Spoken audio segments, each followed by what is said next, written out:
pai era um desenhista, muito modesto, mas importante, talvez um dos mais importantes do princípio do século.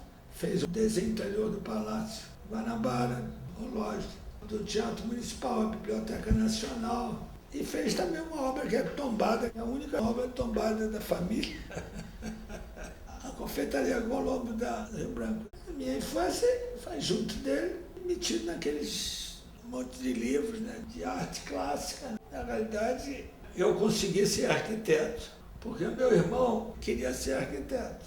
Mas a minha mãe, como todas as mães naquele princípio do século, no Rio de Janeiro, ditavam as coisas. Arquiteto é coisa de boêmio, de não sei o quê, pintor. Você não vai ser, você vai ser outra coisa, mas arquiteto não pode.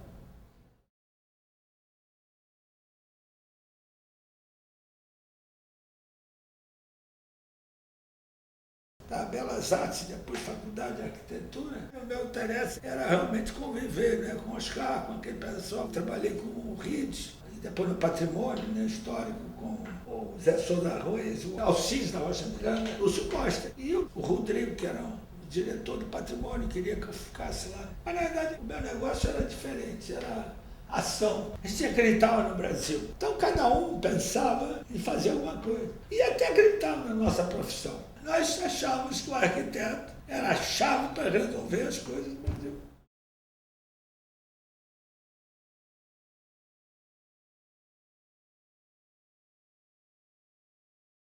O meu professor, o primeiro professor de arquitetura, né, analítica, Lucas Marhoff, arquiteto, que reconstruiu as missões lá no Rio Grande do Sul, e o doutor João Alfredo, que era diretor, pediu que ele arranjasse um professor. E ele me telefonou, já estava formado. Eu disse, eu queria conversar com você, porque eu só indico você. Eu acho que você iria aí. Eu nunca pretendi vir para o Nordeste, nem pensei assim. E aí eu vim. Aqui eu encontrei um ambiente maravilhoso, na escola, não podia ser melhor. Doutor João Alfredo foi o melhor diretor que a escola teve. Vim por um motivo muito claro. Vim para cá e fui para mudar as coisas. Né? Até a era das academias, o ensino e o profissional, ele começava da base da pirâmide para o ápice. Quer dizer, ele entrava com um varredor de um ateliê, de uma oficina, adquirindo conhecimento das suas ações, chegava ao ápice. A universidade, a academia, pegou o jovem, botou em cima do ápice, de uma pirâmide, e ele, para ser um profissional, ele tinha que descer na pirâmide até embaixo. A nossa visão era que o ensino devia não começar com o desenho, mas começar pela percepção. Então, o princípio era esse. No primeiro e segundo ano, que eram as minhas cadeiras, havia um croquis diário de sessões semanais fechadas, quer dizer, eram 4 horas de aula, a gente chegava lá,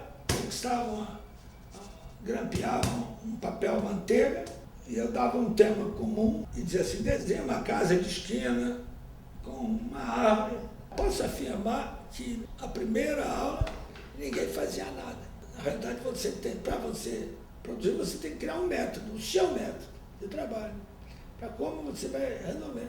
Como é que você vai encarar aqueles elementos diferentes, custo, sol, insolação, terreno, materiais, gosto do cliente, imposições de código. Então você tem que encontrar uma solução que compatibilize tudo. Isso gera em você uma angústia, uma insatisfação muito grande. E você só aprende quando essa angústia é medida, escalonada em degraus. A primeira coisa é isso é impossível, mas um fez. Para o indivíduo que teve aquela angústia, aquilo que era impossível já não era impossível. Ele passou a acreditar que alguém foi capaz de fazer. Esse é o primeiro degrau. O segundo degrau seria eu desenhava a solução daquele tema, como é que ela devia ser explicando. Você tem o sol aqui, você marca dele, enfim, você devia fazer assim, assim, assim.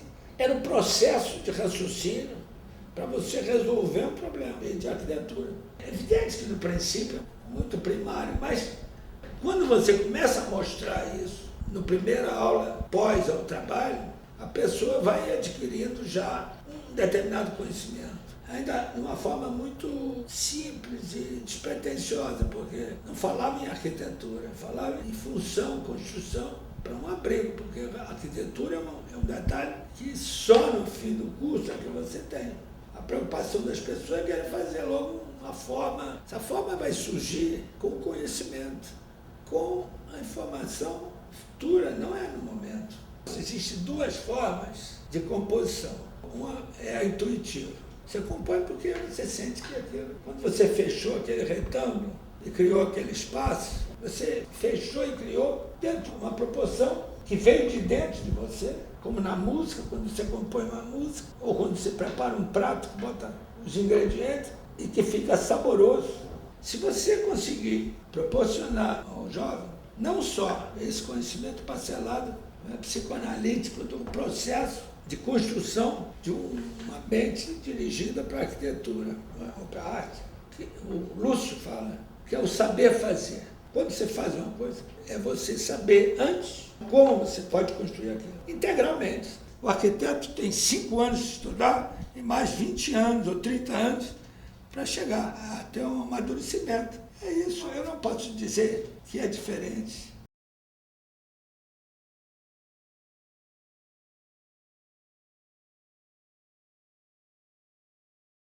Não existe arquitetura social, existe construção social. Quando você fala em casa popular e arquitetura popular, são duas coisas completamente diferentes. Casa popular é uma casa feita de uma forma ou econômica ou espontânea. Nós fizemos uma casa dentro de uma escala humana, dentro de proporções. O pé direito era o pé direito, como o Corbusier tem escrito, que o homem, quando construía a sua casa, construía o teto que ele tocava com as mãos. Então surge a beleza. Aí começa a surgir a arquitetura, uma imanência que é aquela da beleza. É uma linguagem que toca a pessoa também diferentemente. Não vê simplesmente um abrigo medíocre, mas passa a valorizar aquilo como um objeto, como uma coisa que tem a beleza. Aí é que está a diferença. Aí é que você começa a ser arquitetura. Então você pode fazer uma habitação de baixo custo, o mais simples possível, porém com arquitetura.